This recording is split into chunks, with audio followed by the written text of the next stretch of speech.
Today we are going to be looking at how to go from standard form of a quadratic equation to vertex form. So up until this point, we know how to go back and forth between the three forms. With some various different methods, but we haven't learned yet how to go from standard form to vertex form. So that's what we're going to look at today, and there are two methods that you can use. So similar to with the factoring complex trinomials, you can choose whichever method makes more sense for you. I know a lot of you have seen completing the square before because I've seen some of you use it already, which is great if you know how to use that, and I'm going to show you the y-intercept buddy method as well.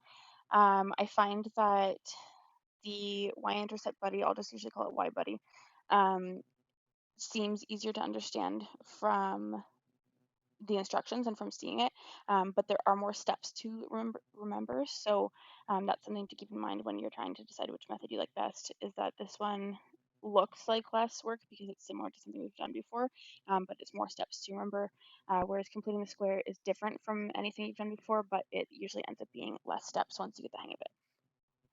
So I'm going to start with the y-buddy method, and then I'll do completing the square.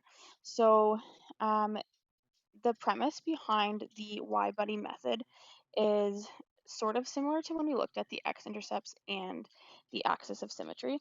So if I were to draw a quadratic, a graph of a parabola here, we know that, like, let's say this is my curve like this.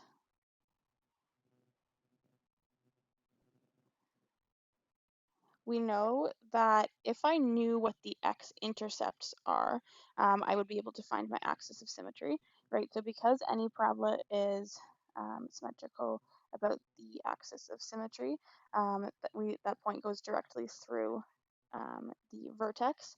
Okay, this is our hk value. So prior to this, when we were going from factored form to vertex form, we knew that we could just find, like, we could take the values of the y-intercepts, and we knew that the distance here and here had to be the same, right, from each of the x-intercepts to the axis of symmetry, and that's how we calculated that. So the premise here is sort of similar, but because we're starting from standard form, we want to think about what we know. So standard form tells us a few things. It tells us the direction of opening as well as the vertical stretch factor, right? We get that from the a value. And then the only other thing it tells us is the y-intercept, which we get from the last number, the c value. So that would be this point right here.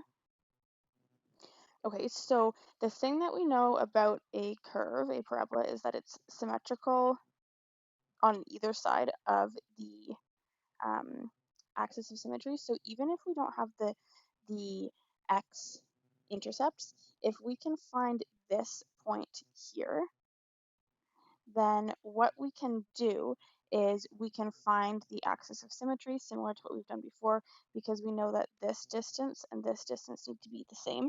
So we can add those numbers together, divide them by 2 to get the axis of symmetry, and that's where this method comes from. Okay, so you may be thinking, all right, well, how am I supposed to find what the value of this point is? So that's what we're going to take a look at how to do. So we would know what this would be. It would be 0, and then whatever the c value of the equation would be. And essentially what this method is going to do is it's going to act as if we're going to set up an equation so that it's like we take the parabola and shift the whole thing down. Okay, so if you picture it like if we were to shift this down like this, obviously the other blue point didn't move with this, but if we, this is what we're going to be calculating so that it's like as if we are using the x-intercepts, but they're really not the x-intercepts of this actual curve. They are it's the y-intercept and the mirrored point. This is just the way that it's going to look when it's set up. And of course, this does not want to go back properly. That's okay. So the first step is we are going to let y equal c. Okay, and so like I said, that is the number, the last number in standard form.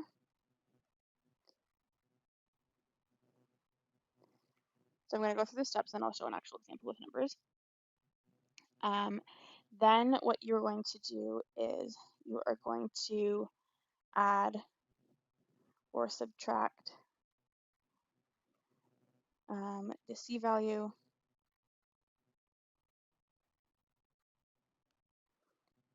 from both sides of your equation. And what this does is that it makes the left side of your equation equal to 0. And on the right side, you only have an x squared and like your ax squared and bx terms left. Okay, so then what you can do is you can factor ax out of both terms. Oops. And solve for x. From that, we know that 1 will always be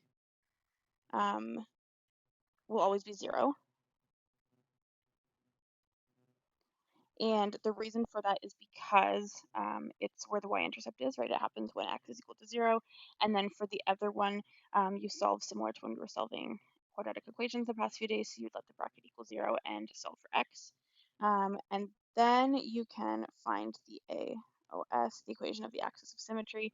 And we do that by using x equals r plus s over 2. In this case, r and s are not actually the x-intercepts of this parabola, but it works the same. We add the two values together, divide them by 2 to get the axis of symmetry, and then we sub in x to get the y value of the vertex. Okay, so this method will, it doesn't actually convert the standard form equation into a vertex form equation, but it does give you the vertex, and then we know how to write a vertex form equation from that information. Okay, so I'm going to show an example with some numbers here. So if this is the equation that I'm looking at, I've got y equals negative 3x squared minus 30x minus 95, and I'm going to follow the necessary steps to find the vertex of this equation. Okay, and I'll come back and show this method again after using completing the squares, so you can see how it works with both methods and decide which one you prefer. So my first step here is going to be letting y equal my c value, which is negative 95. Okay, so I'm going to write that first. Let y equal negative 95. It's important that you make it like keep the sign the exact same as what it is in your original standard form equation. So now I have negative 95 equals negative 3x squared minus 30x minus 95. Okay, so because I'm letting y equal 95, I'm trying to find what 2 points, what 2 x values is this true for. So which 2 x values does that negative 95 occur at? We know obviously one of them will be the x-intercept, and then the other one will be the mirrored point. Okay, so then I want to bring the c value over, so I need to add 95 to get rid of it on this side. And then I need to add 95 on this side as well. So then what I'm left with is I have 0 is equal to negative 3x squared minus 30x, and that's it. Okay, because the adding 95 cancels out on both sides.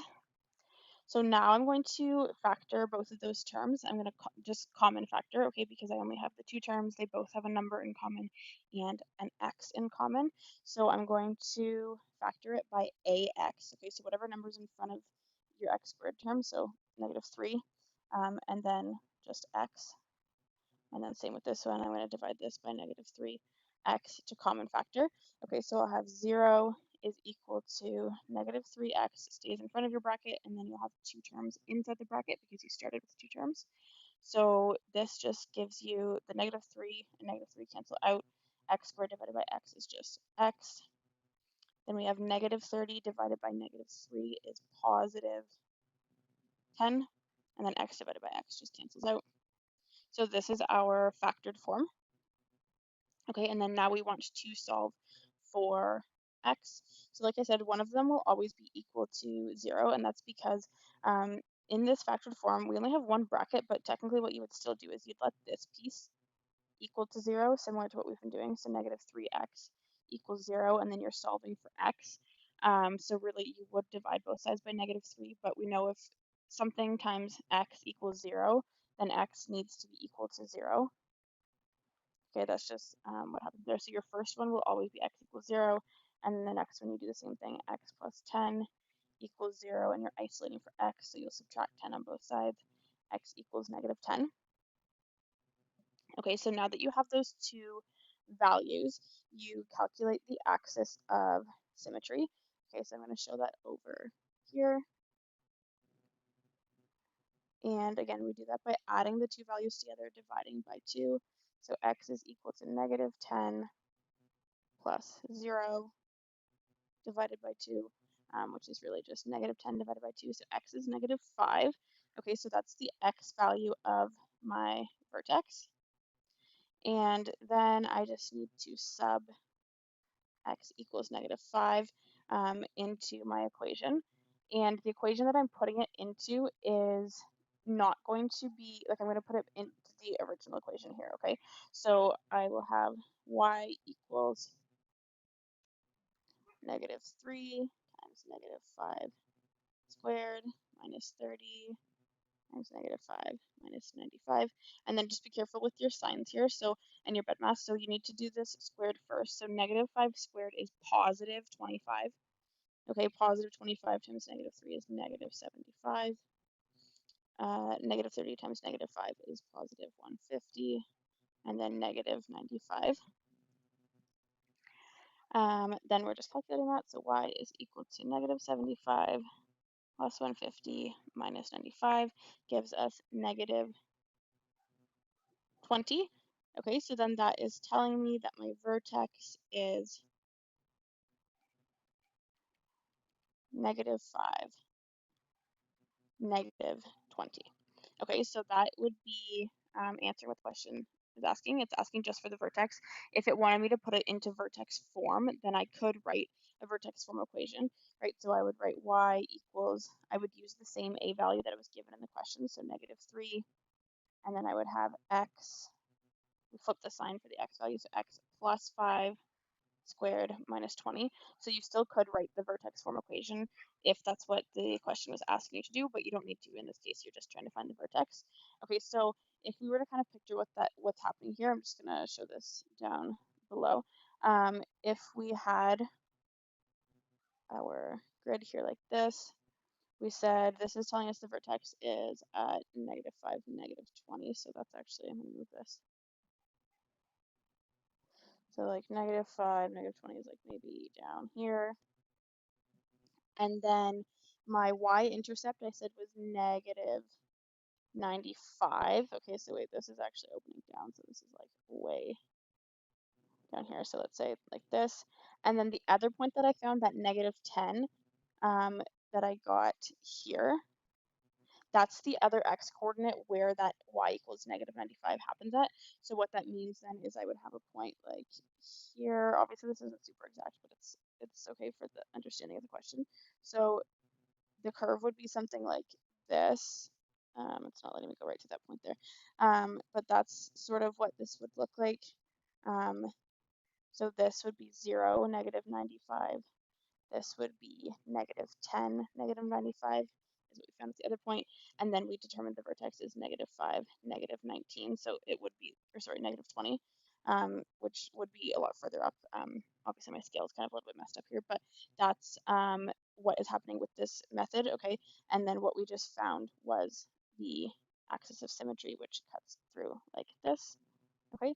Because we know that we had those two symmetrical points where y is equal to negative 95. Okay, so that's the premise of the y-buddy method. I will come back and show another example in a little bit, or actually maybe I'll just do it now. So this one here, question 2, wants me to use completing the square. I'm just going to show it here with y-buddy, and then I'll do it with completing the square after. Okay, so I'll do this one a little bit quicker. So my first step is I want to let y equal my c value, so negative 25. I know this part seems a little bit redundant because you end up just letting it equal to 0, but I promise if you don't do this step, you likely will leave the -25 on the end here and forget how it's supposed to look. So don't just let y equal 0, okay? So then we need to add 25 here, add 25 here. That's going to cancel out on the right side. So we will have 0 equals 4x squared plus 16x. Then I'm going to common factor. I'm dividing both terms by 4x.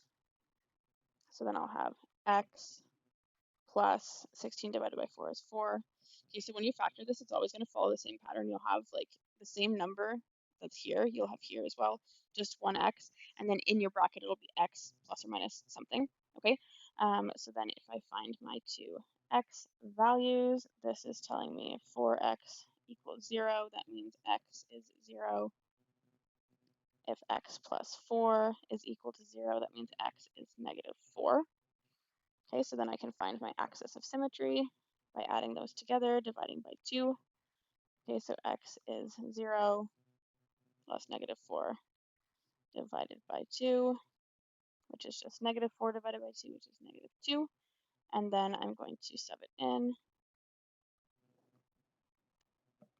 So I would have y equals 4 times -2 squared plus 16 times -2 minus 25. And I'm just calculating. Okay, so here y equals -2 squared is just +4. +4 times 4 is 16. 16 times -2 is -32 minus 25. So then y is -41. Okay, and then the question's asking me to state the vertex. So then we could say the vertex is -2, -41. Okay, and that is how you use the Y-buddy method to find the vertex when you are given standard form.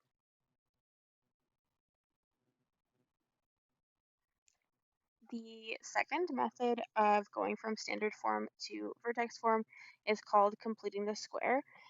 This is my preferred method, and like I mentioned, I know that it's a method that some of you know already if you've taken the course previously.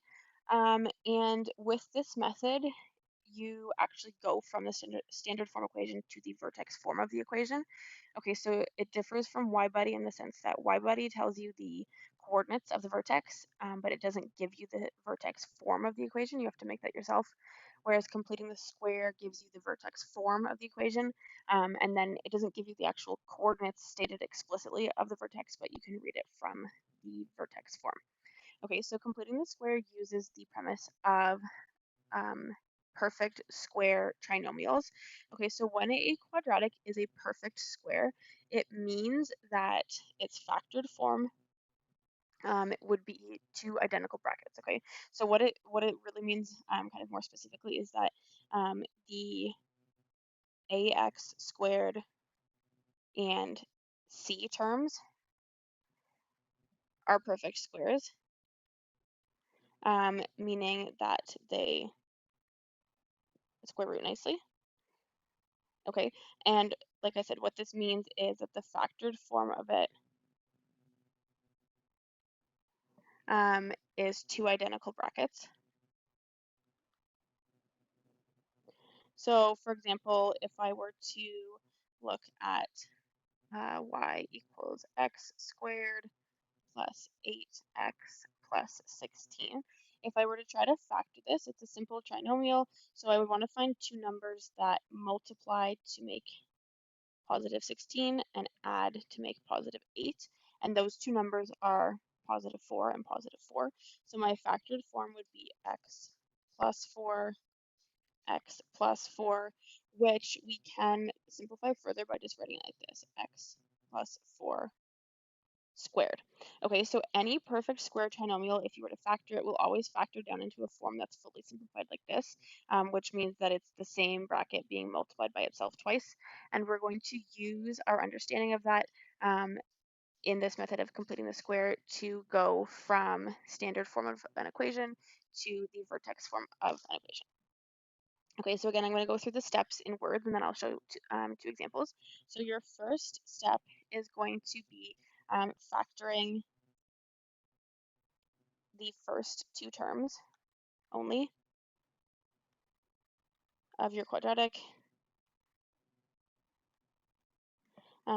by a, okay, and just by a. So I'm not saying common factor because you can, they also have x in common, but we're not dividing by x, we're just dividing by a. And it's okay if your b value doesn't divide nicely by a. It happens quite often. That's just the way that this method works. Okay, so what this would look like is you would have like y equals a, and then you'd have x squared plus b over a x, and then your plus c is just out on the end, okay? And so that's obviously if you're starting from a standard form equation like this, right? Y equals ax squared plus bx plus c. Okay, so first step is you're factoring both terms or dividing both terms by a. Then I usually do this off to the side is I determine what 1/2 of that new b value is. So I do like 1/2 of b over a and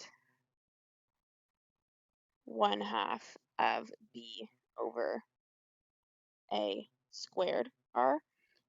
You might have seen the syntax of this written a bit differently, but that's just the way that I'm going to show it here. Sometimes I just show it as b over 2 and b over 2 squared. The reason I'm leaving it as b over a is because I want to make sure that it's this, right? You're dividing b by a to get that value there. Okay, so you find those two numbers. Then you are going to have a form that looks like this. So inside the bracket, you are going to add that this term, the 1/2 b over a, and sorry, the 1/2 b over a squared term. You're going to add it and subtract it inside the bracket. Okay, so I'm going to just write this a little bit more simplified. So really, if it's 1/2 b over a, then this is b over 2a, and then this we can write oops, as b over 2a squared.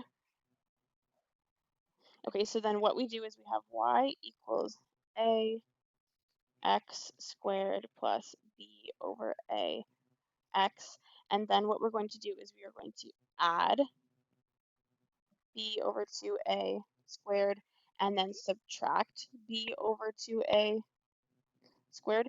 And I know that seems kind of silly, but the reason for doing that is because then we're not actually changing anything about the equation. Okay, so we can't just add something random to the equation and say that it's still equal. Like I can't just say, oh, I'm gonna like add a 5 in here and it's still the same parabola because that's not true. But if I were to, let's say, like add 5, subtract 5, that's just 0. So I'm not actually changing the equation, but what I'm doing is I'm manipulating it in a way that's going to create a perfect square trinomial for me. Okay, so you're adding and subtracting that term inside the bracket, and then you leave your plus c on the outside. Don't forget about that. He just hangs out there at the end. That's a common mistake is forgetting about c. Then what you're going to do is you're going to multiply just the last term by your a value to kick it out of the bracket. So a, you're going to multiply just the subtract term here. Right, so we always do the adding one first, subtracting one second. So you're multiplying a by that last term to kick it out of the bracket. Okay, so then you would have like this, you'd have y equals a x plus b over a, sorry, x squared, x plus b over 2a squared, close bracket. Okay, and then on the outside, you're going to have minus a times b over 2a squared plus c. Okay, and then you can factor this, like this then in the side here is going to be a perfect square trinomial. Okay, so then your factored form of this looks like this. Y equals a, then you'd have x plus b over 2a squared, and then you would just have plus your number on the end. Okay, so you would simplify because these would both be numbers, so you could simplify that to get this number on the end here. And then your factored form is always going to be like when you calculated this b over 2a to begin with, that's always going to be what goes in here. Okay, because like I said, you're creating that perfect square trinomial here inside the bracket. So then your factored form, you can just go straight to whatever the middle term divided by 2 is. Okay, so like in this case, if I look back at my example that I showed to begin with, I end up with x plus 4 squared as my factored form. So if I look at my b value is 8. If I divide that by 2, it's 4. That's what I use as my factored form here. Okay, so let's look at an example. It's a little bit easier to understand once you use some numbers. Okay, so this example is the one that we already did with y-buddy method, but we're going to do it again with completing the square. Okay, so the first thing I'm going to do is I'm going to factor the first 2 terms only, right? So just this piece, I'm going to divide by -3, okay, or factor by -3. And it's important to know I'm only dividing by the number, okay? I'm not factoring out the x at all. So I'd have -3x squared plus 10x, close bracket, minus 95. Okay, so just those first 2 terms getting divided by -3. Then usually what I show off to the side here is I look and see, okay, what is my b value? So actually the way I'm going to write this is a bit different than I showed up top because I'm not going to call b -30. I'm just going to call this is my b value, the positive 10. Okay, so then off to the side, if I'm going to do b over 2, okay, which is 10 over 2, which is 5. Okay, so that's my first number. And then if I do b over 2 squared, that's just 5 squared, which is 25. Okay, so that's going to be the number that I'm adding in my bracket and then subtracting. Okay, so I'll have y equals -3x squared plus 10x, and then I'm going to go plus 25. You always do the positive one first, minus 25. And then I still have my -95 hanging out at the end here. Okay, so like I said, that adding 25, subtracting 25 is not changing anything about the equation, but it's going to set me up with a perfect square trinomial that I can use. Okay, so then my next step is I want to kick the last term out of the bracket, so I'm going to multiply -3 by only the last term here, so by just this term. I'm going to multiply to get it out of the bracket. Okay, so I'll have y equals -3. Inside the bracket, I'll have x squared plus 10x plus 25, close bracket. -3 times -25 is positive 75. Okay, so that's what that becomes when you kick it out of the bracket. Make sure you're multiplying. Okay, a common mistake I see is students will just kick this out of the bracket and write -25, but you have to multiply it by the a value in front to get it out of the bracket. And then the -25 is still here as well. Okay, so then, like I said, we now have a perfect square trinomial here. So if you would rather factor it like by showing, like okay, I want 2 numbers that multiply to 25, add to 10, you can show it like that. It's just a few more steps. But you can also just go back to this number over here, the 5, and we know then that the factored form is going to look like this. So we keep the -3 in front. Factored form of that perfect square trinomial is going to be x plus 5 squared. And then on the end, I'm just adding 75 and -95. Okay, so then that would give me -20. So then that's already in vertex form, which is nice. And then I can determine my vertex very easily, which is just from my h and k values. So I've got x plus 5. So your x lies, you're going to flip that sign, -5.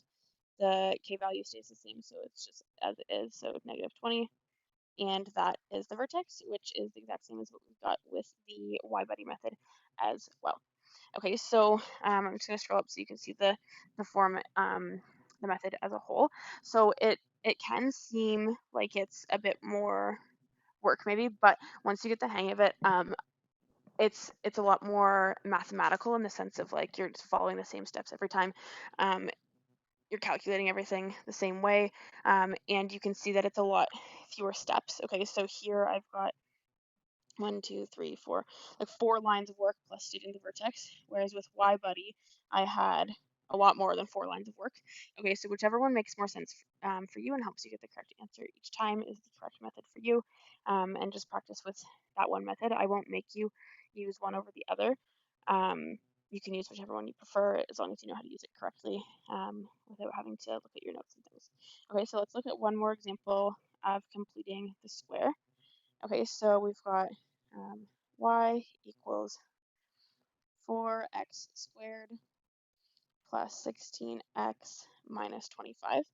So my first step is going to be dividing just the first two terms by my a value, so by 4. Okay, so I'm factoring those two by 4, so I'll have y equals 4 out front, and then my terms on the inside. So x squared, and then 16 divided by 4 is 4, and then this negative 25 stays out here at the end. Okay, then off to the side, I'm looking at this number here, my plus 4, and I'm going to do plus. So I'm doing my b over 2, okay, which is 4 over 2, which is just 2. And then I'm doing b over 2 squared, okay, which is 2 squared, which is just 4. Okay, and that's my number that I'm going to add and subtract on the inside. Something key to note is that if this was like a negative 4 when you factor, then you would do negative 4 over 2. And I know it doesn't seem like it would make a difference, but it actually will. And it would, the difference that it makes is that your factored form at the end, you'd have like x minus, like if this was a negative 16, then you'd have x minus 2 squared instead of an x plus 2. Okay, so that's the only thing to keep an eye out for when you're using this method. Okay, so then I'm going to take that number, the 4 I calculated, and I'm adding it inside the bracket and subtracting it. So I'll have x squared plus 4x, and I'm doing plus 4 minus 4, and again, the negative 25 is just waiting at the end. Okay, then I'm going to multiply 4 by this negative 4 at the end to kick it out of the bracket. So I'll have y equals 4x squared plus 4x plus 4. 4 times negative 4 is negative 16. And again, I still have that negative 25. Okay, so then my last step is to factor. So if I look at that number over here, that 2, or if I'm looking at my trinomial and saying, okay, I want two numbers that multiply to positive 4, add to positive 4, that's going to be 2 and 2. So my factored form would look like this, 4x plus 2 squared. Okay, so again, I'm taking that squared from, or sorry, that 2 from over on the side where I circled the 2, and then I'm doing negative 16 minus 25. That gives me negative 41. Okay, so then that tells me that my vertex is negative 2, right, because we flip the sign when we interpret this, negative 41. Okay, so again, we see here that's only like four or five lines of work, and we get the same vertex as we did with the YBuddy, but it's just a lot fewer steps. Okay, so practice the examples from the practice questions with whichever method you find makes more sense for you. Don't immediately say that one of them is not for you just because it seems a bit more complicated. I know that the completing the square is a bit more like difficult to explain in words. I'm not good at explaining it in words. I'm better at using an example. So hopefully with the numbers, it makes more sense to you. But I would say try both of them at least once to see which one you like, and then stick with whichever one makes most sense. And that is how you go from standard form to vertex form.